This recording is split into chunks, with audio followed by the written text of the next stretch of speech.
I think you potentially change the way these guys play and are motivated. It is all about the team.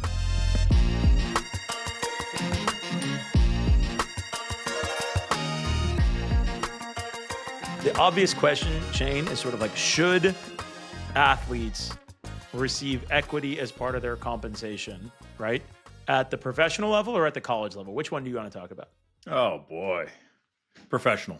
Great. So professional. Okay. So the obvious answer that would like endear me to lots of people, I think, who are athletes is to be like, yes, obviously they should. They're the product. They're the ones. They're the talent, whatever. I just don't. I think the answer is like certain guys should get some and most guys shouldn't get any, would be my guess. Okay. And I think that the reason for that is if you think about it, if you take an NFL or NBA franchise right now, okay, and you imagine that they're worth a certain amount of money when somebody buys it. Okay, let's say they're worth $5 to $10 billion when somebody buys it.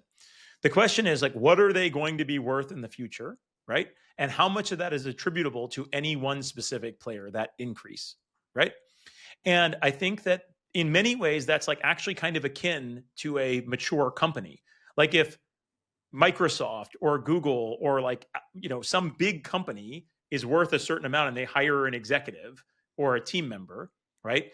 They will figure out like how much stock do you get as part of your compensation. But those guys today, as mature companies, generally like dilute by like 1% or less a year. Like the equity that they're giving out per year when they're a scaled company is really, really, really small. And so it's not like they're giving out 20% of the company or 30%, any of that. So I think the first question is like, how mature is the asset? And what role will any individual play in the value of that asset? You know what I'm saying? And so I think you have unique situations like, should Michael Jordan have been given equity in the Bulls? Yes. Like the Bulls forever have equity value that is increased because MJ was there. And frankly, the whole NBA, Michael should have had equity in the entire NBA because the entire league grew in value. But if you take Scottie Pippen wouldn't agree with you. No, okay, fair. Because he would say, hey, if I wasn't there, MJ wouldn't be MJ. So sure. And should MJ I'm putting words in it? Scotty's mouth, but he would should say MJ that. share it with He other would people? say that. Here's the question though, which is like, if you are a average NBA or NFL player, are you contributing to the future equity value of this franchise? Like, is it worth something different because you were on that team or not? And I don't know. I think the average player on a team creates incremental equity value for that team that's long term? Like, I don't know. I'm not sure what evidence I would use to support that. No, I would say your replacement, again, this kind of goes to the whole war figure in baseball. Like, no, theoretically, to your point, Ravi, like those teams, there are replacement players of your caliber out there, and they could go put on that uniform and the show goes on. And I think, basketball lends itself to this conversation much more than football, in my opinion, because there's only 5 players on the court. A single player can have an unbelievable impact, not only on a team, but a league. I mean, obviously, I think, MJ being an amazing example, but you could see LeBron, right? Like when he was taken, I mean, the value he brings to a franchise, and if he got equity and the time he may be willing to sacrifice, right? For that one. In football, I mean, how many guys fit that bill? There's not many. Yeah, and the thing that's so interesting about LeBron, just as like an example, and Shane, we should talk about this more, but like, it's so interesting because a lot of it's about the durability of the value. So like, if LeBron goes to a team for 4 years and then he leaves, has he durably increased the equity value of that franchise? I mean, during the time he's there, yes, but when he leaves, like, probably is Cleveland worth more because LeBron played there, for 4 years? You got to make the investment criteria a little longer. But that's my point, which duration. is like, what you really need is like, you also have to separate the individual franchise value from the league value. Yes. Right? That's a really important thing. Like look, the Memphis Grizzlies, the small, market team in the NBA, they're worth $4 or $5 billion. Yeah. Right. And I wouldn't pin that on any one player that came through the door. As great as Pau Gasol was, and Marc Gasol, and Zach Randolph, and John Morant, I would not say those guys propelled the franchise the $5 billion valuation. But you know who did? The NBA did. Yeah. The amazing marketing machine behind it. So there's so many factors that go into the valuation of professional sports leagues, right? And and the question I would ask is, the reason why MJ and LeBron are the two greatest players of all time, because they won, right? And they produce on the highest scene, and when the drama was the highest, they produced. And we remember Jordan's greatest game, 63 in the Garden, LeBron's chase down block, all these amazing plays. And so, what about the players who had the talent? I'm not gonna say were as good as those two, but just didn't ever do it on the scene. Might be Hall of Fame players, right? Yeah. But you would say they were good players, but I put it as transcendent players. Guys like Carmelo Anthony, Tracy McGrady. All right. Those guys never made an NBA finals. Carmelo made Western Conference finals once, right? Like, those guys were amazing on a different team with different teammates. I can say that because I was Team X teammate. They win three or four championships. All of a sudden, oh man, their value to the league is unbelievable, right? But we ding them because they didn't win. But don't you think? And so we're trying to isolate the best case scenarios, but there's so many shades of gray in this argument between the average player, between the top-notch player that didn't have team success, so didn't drive playoff ratings, which we judge greatness by, right? Yeah. There's just so many gray areas in this. Don't you think I think the interesting thing in this is that the moment you make equity the incentive, as opposed to a giant salary, I think you potentially change the way these guys play and are motivated, right? Because then it is truly, and I'm not saying these guys weren't that, but it is all about the team, right? The team success and my success and or my, the value of my equity are directly tied together. So it's as many scoring titles as I can put up and we don't win games, which there's been a lot of guys in the NBA that are phenomenal scorers and highlight reel guys, but we know haven't won. And their style necessarily didn't lend itself to that.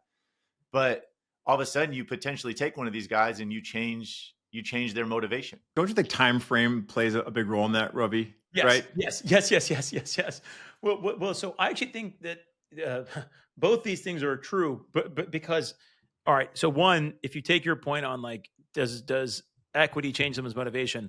Yeah, for sure. The likelihood of somebody staying with a team, if they have equity in that team and a very long vesting period, everything can change. They might be I'm just going to stick around. Right now, the only reason to stick around in a team is for your view of your legacy effectively, right? Rather than there's no monetary reason to stay beyond some marginal difference, I guess, in the NBA if you stay with your current team. But for sure, the equity could change the behavior there.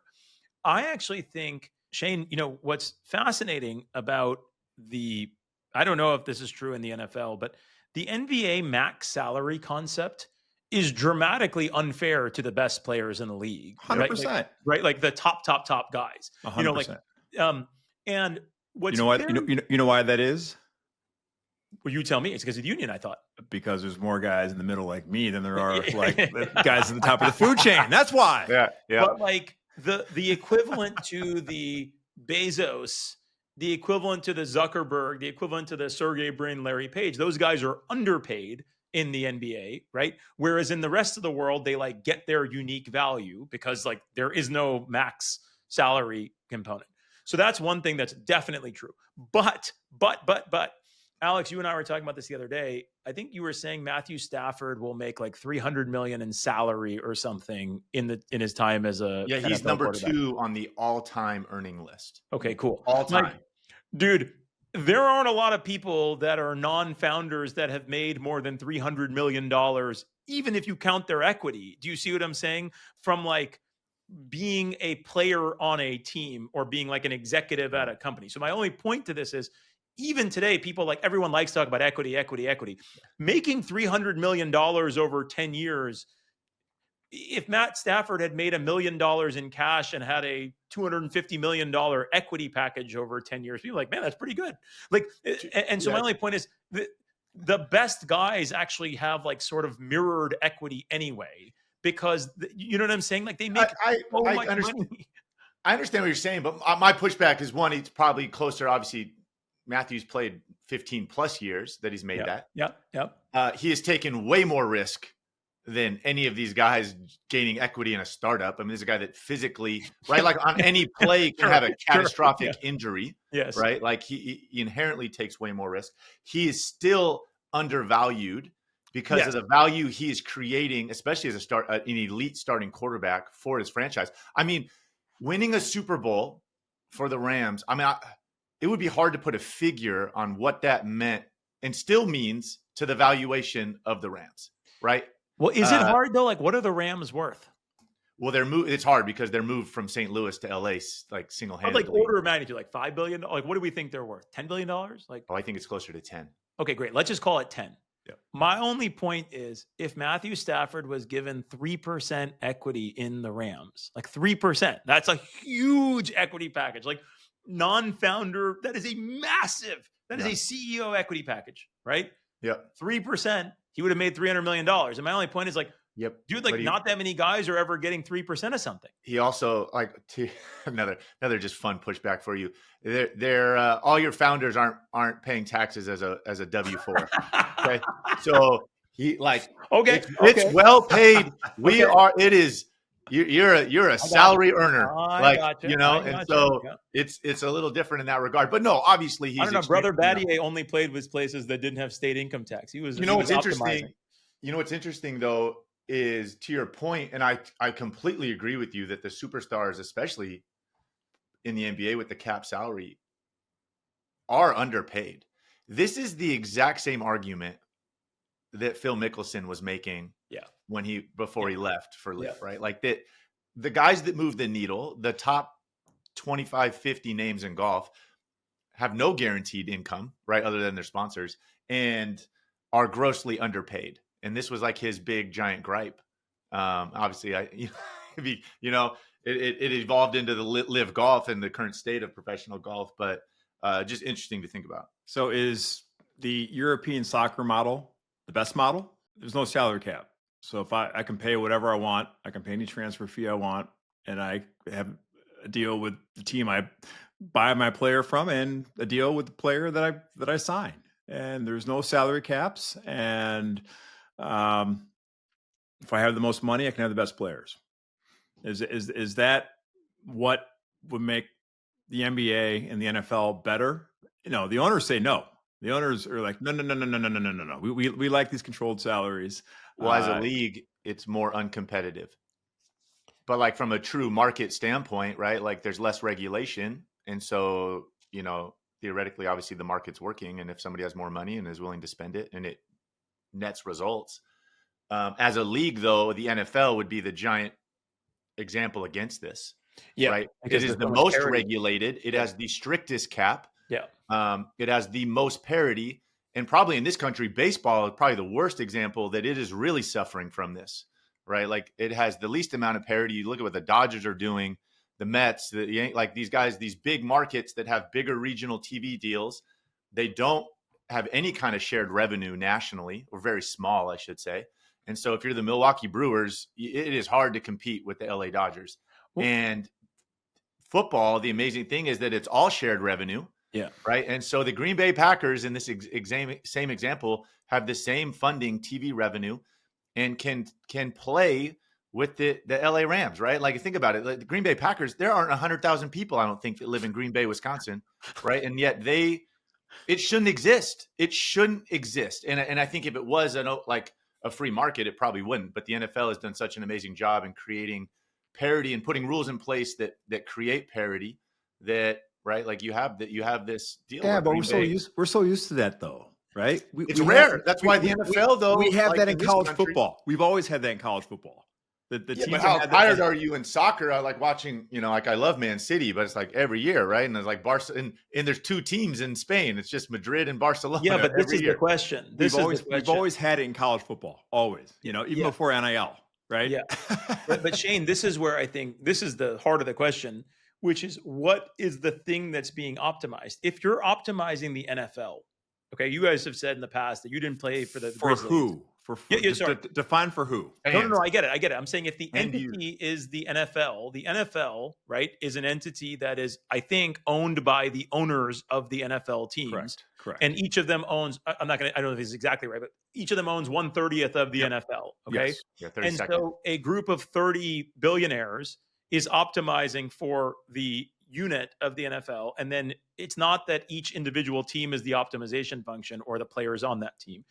If that's the optimization function, the US model is pretty great, right? Because the NFL does extremely well. And frankly, each team is actually less important. You know what I'm saying? And nobody is more valuable than, the entity. If the optimization is for one individual team, right? Then this is definitely depends on whether you're a large market team or a small market team as to whether it's good for you. And if the optimization is one particular player, it's definitely not the best thing. Do you see what I'm saying? Yep. And so Yeah. to me, I think the big question is like, well, for whom are we optimizing? The thing that's interesting on European soccer, and I don't know this well, but it seems like the optimization function is at the one team level, which is sort of like this system is designed to like, if Man City wants to do something, they should be allowed to do it and players can move freely, whatever. The NFL is optimized, it seems like, so that in 20 years, the NFL is still dominant. Not that one team is there, not that one player is there. And there's an inherent belief that they effectively are flexing their monopoly power. Like you can't, Alex, like you tell me, what would the pay have had to have been? How much better would the pay have had to have been for you to play somewhere other than the NFL, knowing that you could play in the NFL? Twice, three Well, times? yeah, it would have to be high. I mean, this is, again, we had Steve Young on. He made this decision, right? Yeah. He went to the USFL. There have been upstart leagues. We're currently UFL is rolling right now, spring league. It would have to be dramatically higher. Yeah, like, do you think double or triple maybe? Yes. Okay, Shane, what about for you? What would it have taken knowing you could play and produce and be an NBA champion? Okay. What would it have taken for you to play somewhere other than the NBA? Triple. And so I think the interesting thing about that is what they're really doing, and this is what the PGA was not able to do with these live guys, is they're sort of the promises in non-monetary compensation to the player, which is that we'll give you enough and we will give you the pride of playing against the best effectively, right?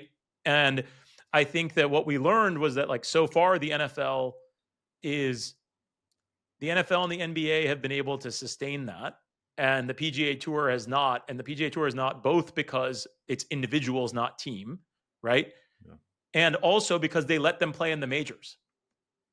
Like the only thing that PGA really has, I think, is like, look, like these four, if they said you can't play in the majors if you go to live, I don't think these guys would have gone. Yeah, they don't own a single one of the majors. Yeah. The PGA Tour.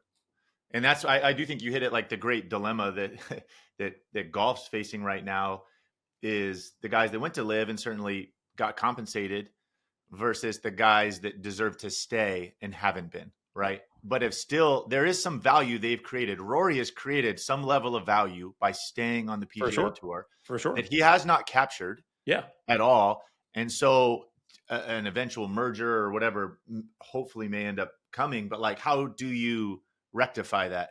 I think the honest answer right now is like it hasn't been rectified because the players don't get equity.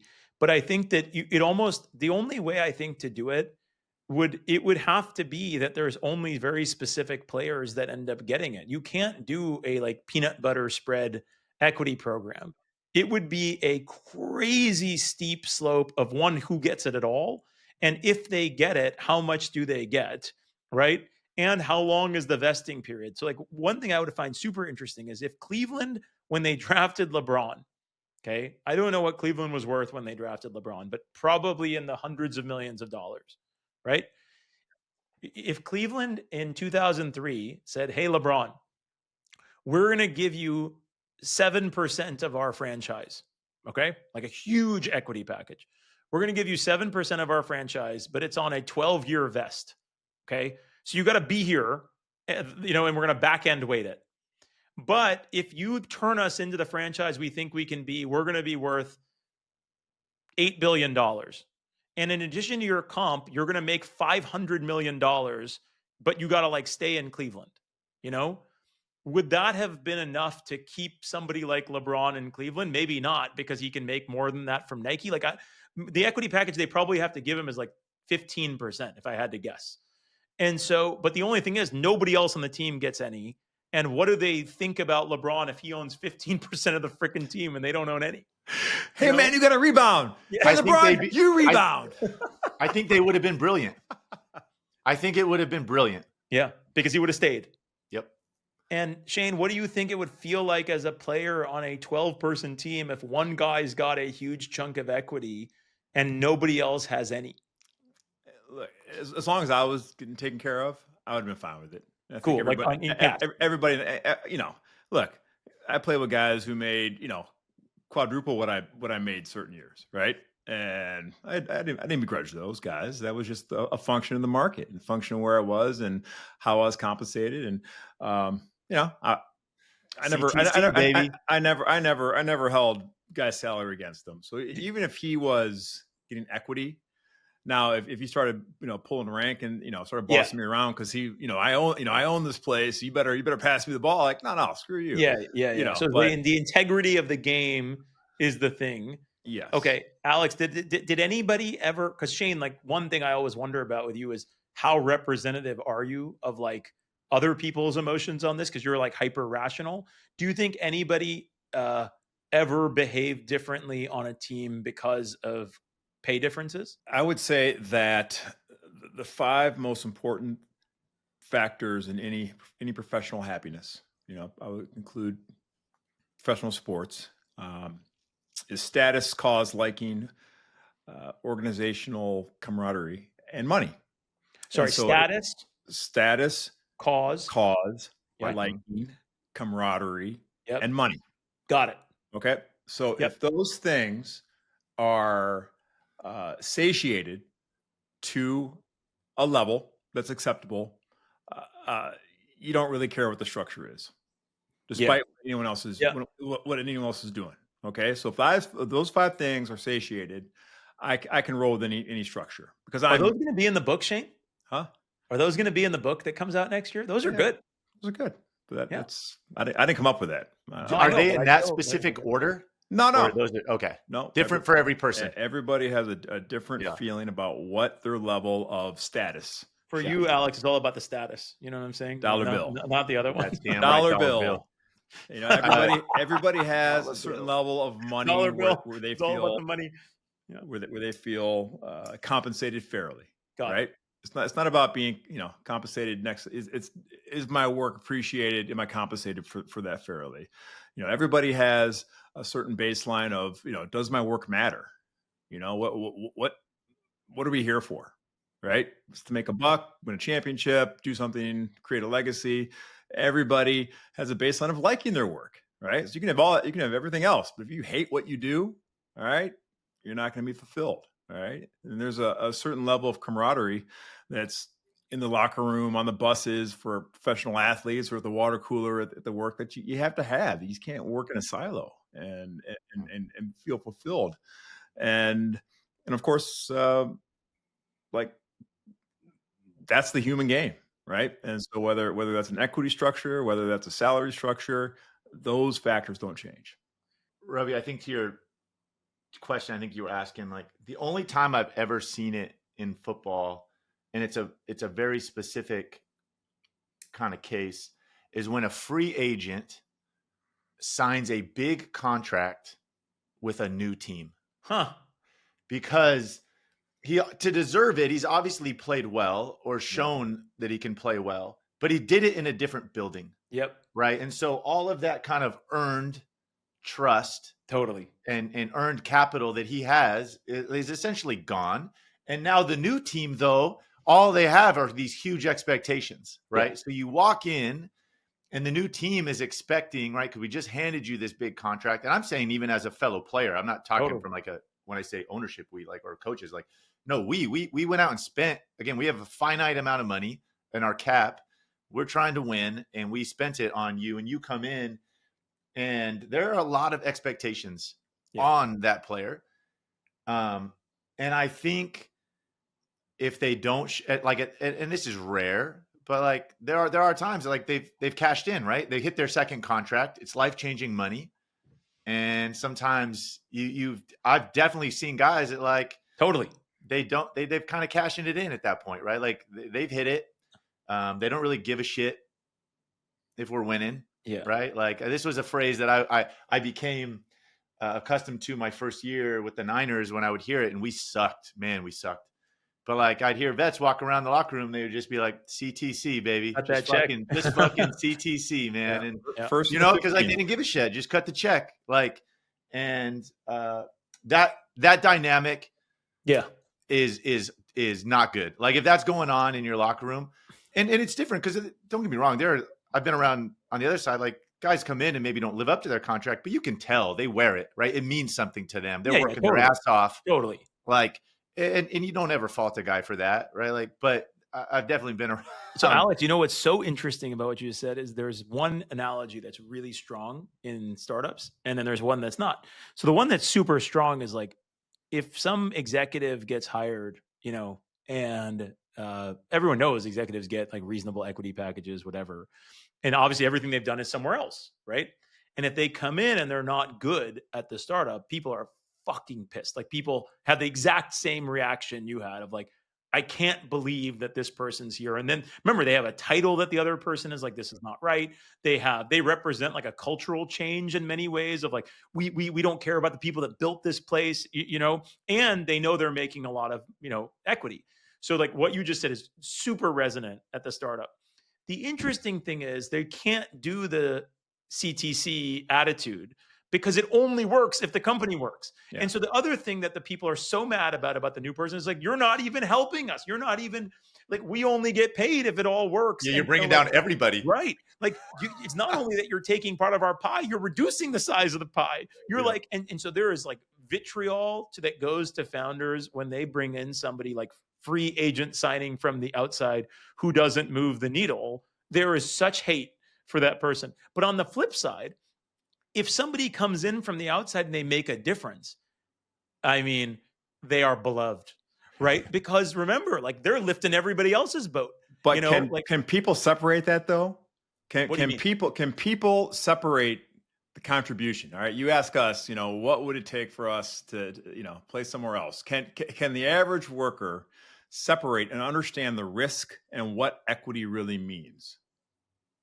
You do it. You did it because you did compensation. So like, you know, you're talking the language and you advise this for your founders. No. But does the average professional, do they understand the true value of risk and of equity? No, but this is where, you know, you, Brother Battier, have given the best language on this, which is if you want to earn your equity package, you have to make it obvious. Like it has to be that this thing wasn't good before you got there and it's a lot better now and it is clear to everybody. Do you see what I'm saying? Otherwise, everyone else is just in the gray of like, no, but I did this one thing that doesn't show up in here. And it's like, we won 18 games last year and we won 52 this year. Like the only people that people really believe consistently have like earned their equity are people where it's like, it was going like this and now it's going like this, you know? And I guess if you're listening, it's like going down, then going up, right? But I think that, and then to your second question, which is, do people properly understand risk and equity upside? No, generally not. I think that for most people, what they want, just like you said on the 5 factors, most people, money for them is like, is it enough to live on, to live the life that they want to live? And do they view it to be fair? A huge element of the reason these like compensation bands exist is just to tell someone you have some framework for arriving at it. And it's like, you are leveled appropriately. We are paying you in line with your peer group. It's not that anyone actually like understands that terribly well.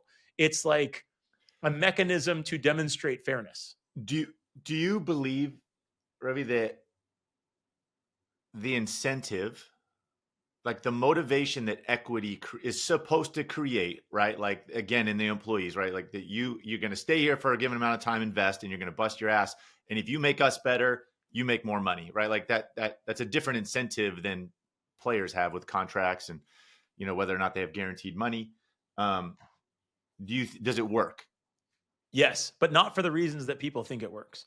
I'll tell. So yes, but I have like a perspective on this. I've thought about this a lot. One, it's not because people are doing perfectly rational economic class calculations on the value of their equity.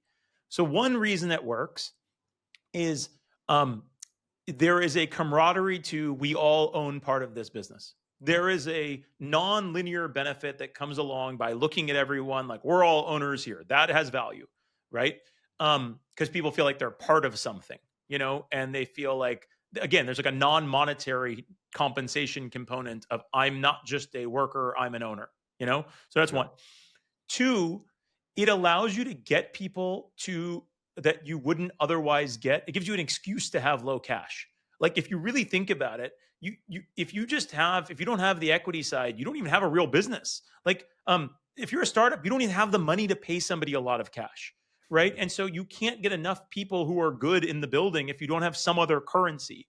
And so realistically, what ends up happening, the value of the equity is it gets you people that wouldn't come work at your company because you have a new thing to pay them with. You know what I'm saying? It's like another chip, so that has tremendous value because it also allows them to tell their parents. Remember, these people that come work at these companies are young. To be able to tell their parents like, hey, like, don't worry that I'm only making this in cash. I actually can also earn this equity, right? Yeah. And like that's like really valuable. Like the number of times a leader thinks about with a young workforce, like what are they going to tell their parents? Huge deal. What are they going to tell their friends? Huge deal. Okay, so that's another reason it works. And then the third reason it works is it provides you with hope. Like if I can show you what it can be worth if we're really big, even if we're not going to get that big. Like one of the things Uber used to do when it handed out its comp package during like peak Uber was they would be like, here's what your comp package is worth if we're worth like $500 billion. And like $500 billion is a lot of money. Okay. But people would like see a number that's like, oh my God, it's worth $500 billion. Like look at how much money I make. And it like that hope provides real value. You know what I'm saying? Of like, man, this could really be the thing. Like the number of people that will say stuff like, well, yeah, if I just work here and like really works, like I never have to work again. And it's like, that's a pretty low likelihood for some of these companies, But I think that it doesn't do it the way people, Alex, think it might, which is like real rational economic calculations. It's much more vibes, than it is anything else. Yeah, that's interesting. All right, Shane, I'm gonna flip it on you. You're GM owner of a basketball team. Do you think equity compensation could work for the right people in basketball? And if so, who out there right now would you view as like a potential? Are there any, I guess? I don't think it could work just because of the constraints of the collective bargaining agreement. No, say that was gone. Okay. I should have prefaced that. That it's legal. You're allowed to do it. Shane is Commissioner Battier, yeah. with is there anybody out there right now that you would be willing to give a little equity to your team to? To recruit them or to retain them? Both. Either one. Both. No, because I wouldn't give any equity just because you're one play away. You're one play away from being saddled with something that you just can't recover from. Oh, that's interesting. So just from a risk standpoint, you just can't do it. You just can't do it. Yeah, the upside might be amazing, but you're one bad fall and one bad collision, and then you're saddled with a percentage of your franchise out the door that you can't get back. You're not giving Wemby a little piece, huh? No, he had blood clots. I mean, that's serious. He missed half a year with blood clots. That's that's no laughing matter. But like, that's case in point. Like case in point, like something weird happens. Battier risk. This is Battier being like, I'm not playing at this table. These odds aren't right. But I do think your duration deserve it probably. But if you're asking if I will put on my commissioner's hat and my GM hat, no, that's not fiscally responsible. So I think the thing that would be cool. So let's take somebody that um, I think if the Warriors had given Curry equity some number of years ago, knowing what we know now, right? He would have earned it multiple times Hell over, right? yes. Like the Yeah. value of that franchise is so much higher and consistently And they the attribute it. NBA. Sorry? And the Yeah, NBA. yeah, but they Yeah. consistently attribute it. One of the credits actually to the Warrior organization is like even if you talk to like our friend Mike D, like so much of the value they do attribute, like we have Steph Curry, like we are so lucky that we get to work with this guy. Um, but so what's really interesting about that was I would bet you if Steph had gotten equity in the team back in the day, one, I would bet you he would have been like, you got to give some of this to the other guys. Like he wouldn't have just taken it all himself. And I actually think if he didn't do that, it would have created a weird strife, which is today they get to talk about them as a group, like Steph, Iguodala, Draymond, Clay, like they talk about them as like the group that created the value. If Steph was the only one with equity, I actually wonder if it would have been like almost harmful in a weird way because they couldn't like treat them as like the unit. Do You they? know? I mean, I know there's been different cast of characters for the 4 rings and all the success, but like, I mean, Steph is still held. I mean, I don't really view that He as a still group. is. I don't view that as like Money wise, uh, Alex, he hasn't earned as much more than the other guys as his contributions would have suggested. You see what I I'm mean, saying? Like if you add up Steph's career earnings relative to like Draymond's, it's not like he's like 10 times higher than Draymond's. He might be like 2 times higher than Draymond. so you're saying he's been underpaid. Yes. Yeah, Yes. And that's my what I'm point is saying. part of the camaraderie that's come along with them and allows them to say their stuff is that Steph's pay is more similar to theirs than it should be. My only point. Can I say that Steph Curry has been criminally underpaid, and Yeah. he would not be Steph Curry if Draymond Green wasn't there? Can I Yes. say that? This Yeah, is interesting. yeah, Yeah. they can That both be I So, think like, is like so interesting. that's the backdrop of all this. Like, Totally. y- Totally. the context of your team that Yes. allows you to be this guy that Yes. produces at the highest level when the lights are Yes. brightest. You only get there because you're part of you're a cog in the team. Coach K used to say this to us. He's like, look, we are all role players. Every last one of us. Now, it's some of our role to go out and score 20 a game, grab 10 rebounds. For some of us, our role is to practice hard and prepare the guys who are scoring 20 points, in practice every day. But we cannot be who we are unless everyone performs their role to the best of their ability, right? For the Golden State Warriors, they did. Okay. Kudos. Hallelujah. There are a lot of great players who did not have that luxury of having, Hall of Famers like Iggy around them and Draymond and Clay, right? Who were fantastic. And so to punish those guys because they didn't have the supporting cast, like that. But the frustration, Shane, my suspicion is the frustration for some of these guys, I would suspect, is yes, Steph couldn't have been Steph without Draymond. Steph probably could have been Steph if there was another owner willing to spend the money in place of the current owner. Do you see what I'm saying? Like the owners actually are replaceable above like other. If you like replace them with a similarly situated rich guy, 100%. No, by the way, without Steph Curry, Draymond's not Draymond, right? Yeah, So it works all the way around. I'm having a hard time saying yes. Absolutely, this is a black and white case. It's way too contextual to come up with a definitive answer. Alex, can I give you guys a very weird analogy that this is making me think of, though? Okay, so I was talking to this guy today. Okay, so Alex and I, as you know, we live in this small town where there's just one school. Okay, it's just like a one public school. And he was commenting, we were at like the local coffee shop, and he was commenting, this guy doesn't live in Woodside, and he was sort of like, man, you like know all these people that come around. I'm like, dude, it's a town of 5,000 people. Like everybody kind of knows each other. Plus, like being an Indian person in Woodside adds to that, right? And like, and that, you are more noticeable around. But the point was, I was like, the real thing is, I said something about the school. He's like, your kids don't even go to the school. I'm like, yeah, but the community's still based around the school. So like, we were actually talking about like the auction and the events and all that stuff around it. He was saying he lives in another town in like, Northern California. And he's like, actually, our town does not have the same vibe of like one school. I was like, what do you mean? He's like, well, at one point, somebody created like a charter school inside of the town because the local school didn't provide, something that they wanted. And he's like, it's actually been like pretty split for the community in terms of like, it's positive in that there's another school that has choice for the community, but it's very negative in that there's no community for the town anymore. There's no consistent community because like everyone's at different schools. And so what's really interesting is, again, like from like an economics perspective, choice is a positive. Like if you can add another choice, that is a very good thing because then people can choose what they want. But practically speaking, there is an unintended consequence of having like this good choice, which is that you have a lot less community. Like he was lamenting that he doesn't have the community that's had by something that's supposedly good. And I think the reason I was thinking about this vis-a-vis the equity and all this stuff we're talking about is inherently you would think it is only positive if players were to like receive equity for the players.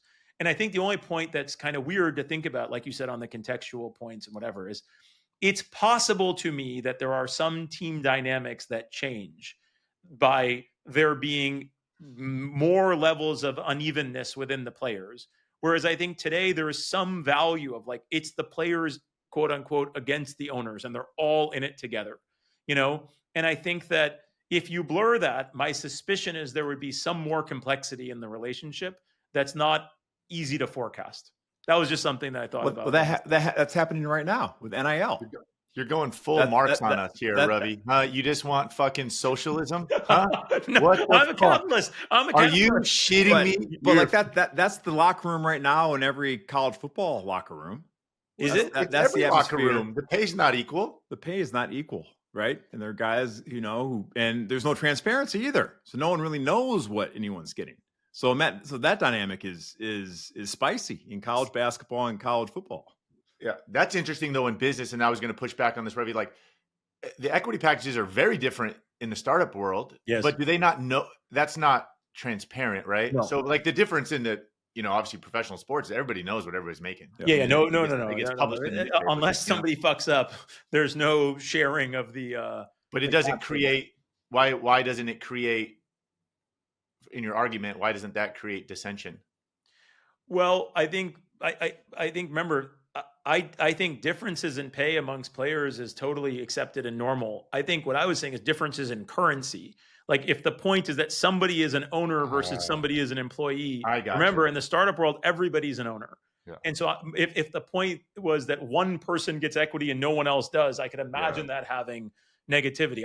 Of course, there needs to be dramatic differences in pay. In fact, I would argue that there should be bigger differences in pay, both in startups and in sports.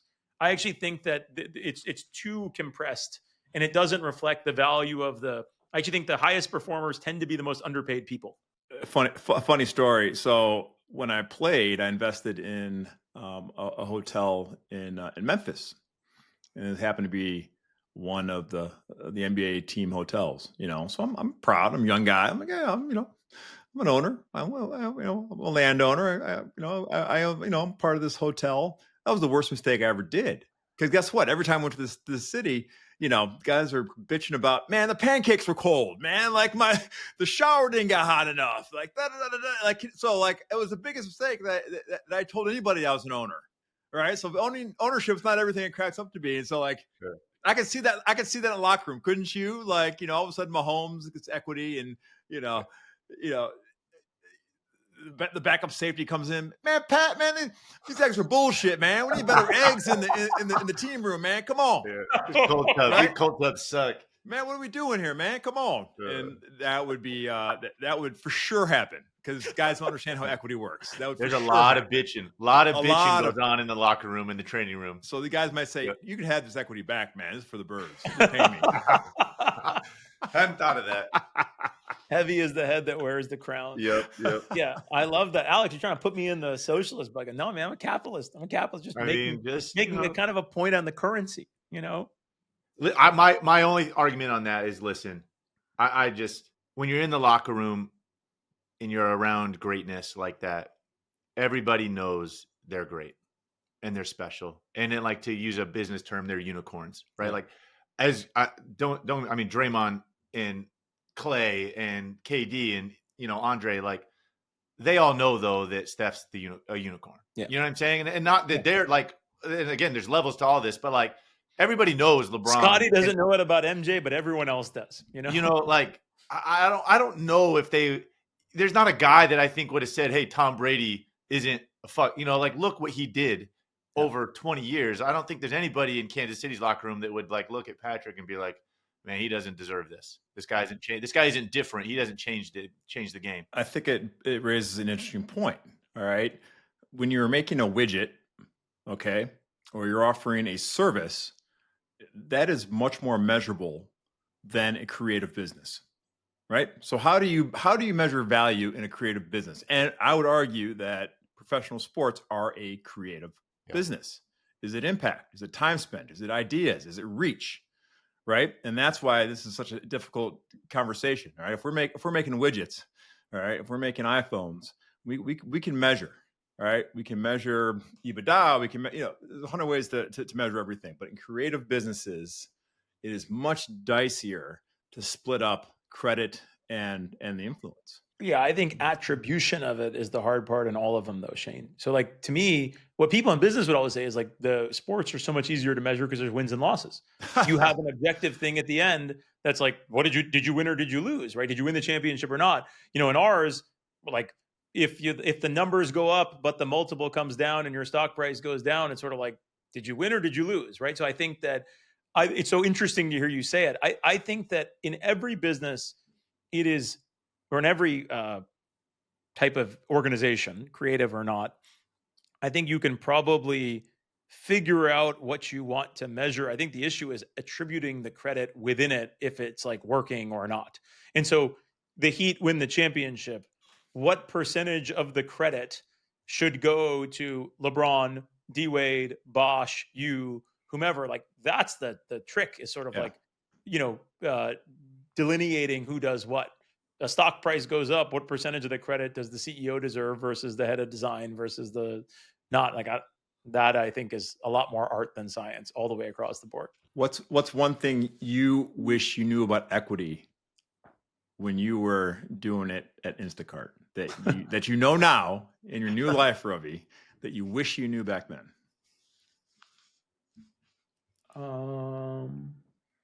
Besides, you should have asked for more. Yeah, of course. Always should have asked for more. If you're going to ask for more money, ask after you've done something unique and excellent. Don't just like be thoughtful about when you're asking. People are human beings. Their likelihood of giving you more is way freaking higher if you have just like done something amazing. You know what I'm saying? Like don't ask when you're thinking about it. Ask when they might say yes. So that's one. The second thing is, I think actually, Shane, benchmarks are really important, but most people use the wrong benchmarks. This is actually interesting. Like, I think everyone uses like compensation data and they go like, what is the range for this thing?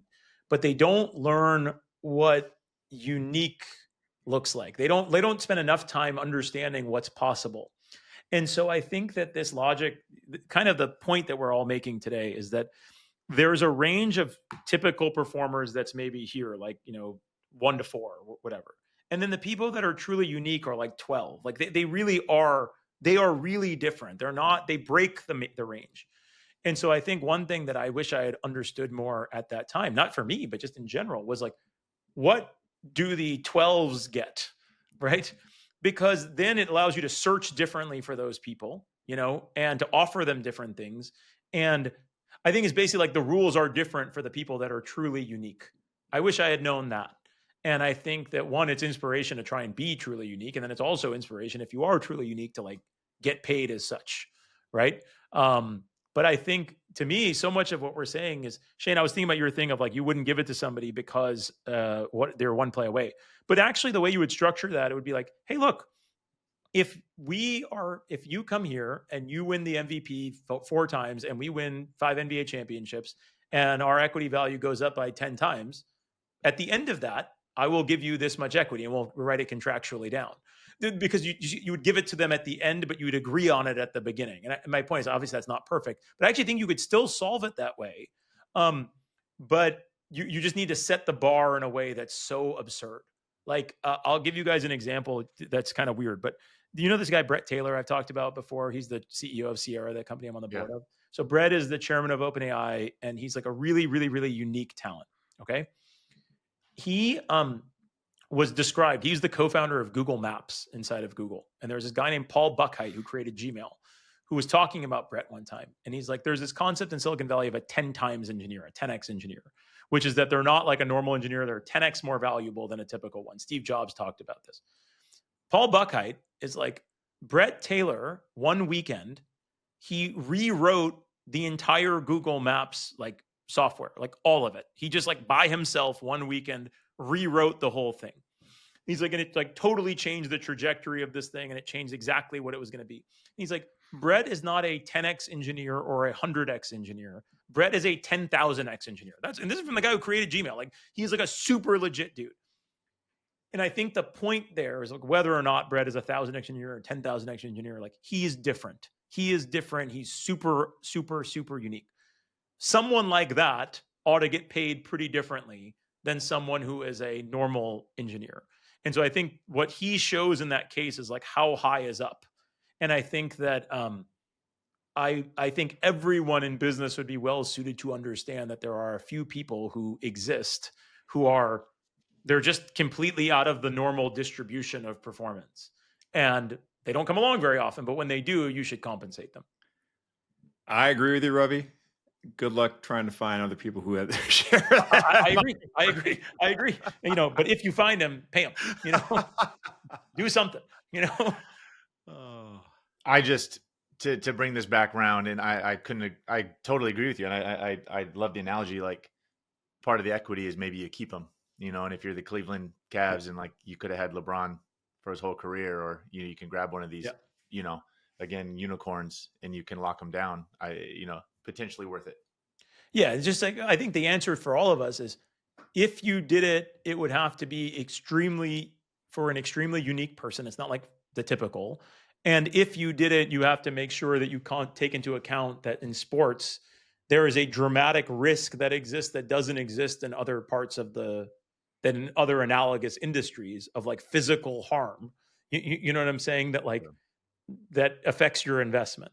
But yeah, I mean, I'd love to see some of these guys get equity. It just would be a pretty specific group. I think we're discounting when an owner would or a GM would fall out of love with a player. Oh yeah. Right? It's easy to love. It's easy to love, prime LeBron and all these guys when they're doing it, man. But if they're 80% of what their peak was, and you're still on the hook for equity, it makes these owners and these GMs very uncomfortable. Well, right? also, yeah, I mean, take Nico with Luka. Yeah. Right. Like, what if Luka had an equity package for Dallas? Yeah. And Nico falls out of love. Shane, I was going to ask you about this similarly. LeBron told a story on Pat McAfee recently of how there used to be chocolate chip cookies on the plane, and then one day there just wasn't. And the theory is that Riley didn't like you guys eating chocolate chip cookies on the plane. Is that true? Do you remember that happening? That's a true story.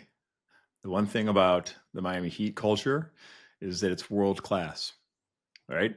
And you cannot be world class if your body fat is over 8%. Just can't do it. And so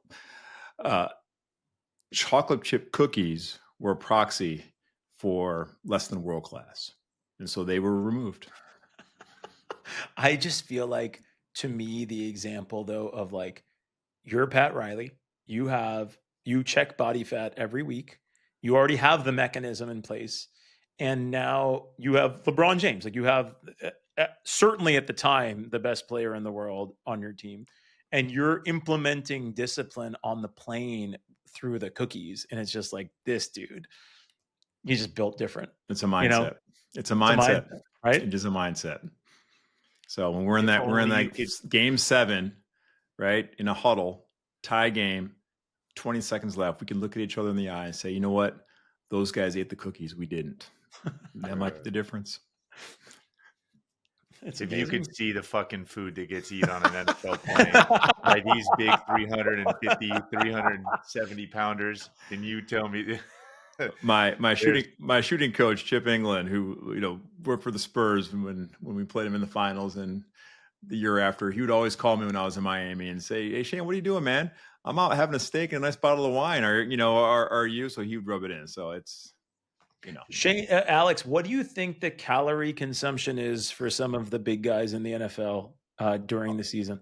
Outrageous. I told you guys the night before the game, Kansas City, mandatory from Coach Reed. A full spread Haagen-Dazs, has to be Haagen-Dazs, ice cream bar, sundae bar. I mean, every topping you can imagine when you go into like an ice cream shop, laid out, all the sauces, fudge, caramel, like whipped cream, nuts, walnuts, pecans, like you name it, sprinkles, gummy bears, M&Ms. I mean, it is enormous every single night before the game. Did you guys have to change? This has nothing to do with what we're talking about, but did you guys have to change your eating habits dramatically post-retirement? not really. No. Isn't that, my guess, obviously this is not true, but my guess is with the level of exercise that you're doing as a professional athlete combined with the age, right? I would have thought that you guys being not exercising like that, there's no way you can replicate that level of physical fitness, I don't think, right? Physical exercise. No, and, absolutely not. Getting older, I would have thought that you were like, because you guys kind of look the same as you did when you were playing. Like, what am I missing? I don't know about you, Shane, but I was a guy that struggled to put on weight my entire career. And so guys are either in one or two buckets. You have the weight loss guys. You have just as many guys, Ravi, that are on the weight gain, right? Like, so we'd have once a week weigh-ins. Okay. Like literally. So like every Thursday morning you had to come weigh in. They didn't fat test us, thankfully, but every week, but you weighed in and you had a weight you had to hit. Half the team fell in the bucket that they were trying to make weight, right? Like, and I was that. I mean, I was full breakfast. I was chugging protein shakes to make my weight. And then you'd have the other half. You'd have the guys in the fucking sauna and steam room that morning in their sweatsuits trying to cut, right? So like, and typically post-career follows that. Guys are in one of two buckets. This is like where you've seen these linemen that look so skinny now. Yeah. And those are guys that like the eating was a chore for them. Alex, what was your playing weight? I played at like 217 pounds, 218 What do you pounds. weigh now? I'm below that. I'm like 210 on a good day. And what about you, Shane? I played at probably 220, probably 224 right now, 225. Wow. That makes sense. It makes sense, the bucketing that you're saying, which is like, depends on which one you are. Huh.